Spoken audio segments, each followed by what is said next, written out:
Hal-hazırda olduğumuz məkan Uhud döyüşünün baş verdiyi Uhud dağının ətəyində yerləşən məkandır. Quranda da bu haqdakı ayə ki var, biz onları imtihan elədik. Bu döyüşün baş verdiyi tarixdə Peyğəmbər sallallahu aleyhi və səlləm ki, Quranda ayə var, özündən heç nə deməz, nədirsə Allahdandır. O gördüyünüz dağın ətəyinə oxçuları yerləşdirdi. Əmr elədi ki, nə olursa olsun, o dağın ətəyindən oxçular ayrılmasın. Peyğəmbər ordusu ki, başladı yavaş-yavaş qalib gəlməyə. Bir an insanlar, o dağın ətəyində olan oxçular nəfslərinə yenik düşdülər. Gördülər ki, daha qalib gəlir, hücum çəkdilər qənimətin üstünə.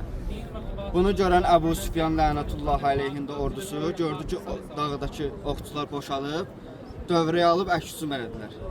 Peyğəmbərin deməsinə ki, baxmayaraq Allah Taala onları imtihan elədi. Dedi, sizin aranızdan onların vasitəsindən iman əhlini və qeyri-iman əhlini seçdik.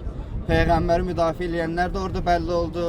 Peyğəmbərin müdafiəsini yarı yolda qoyub qənimətin üstünə qaçanlar da burada bəlli oldu.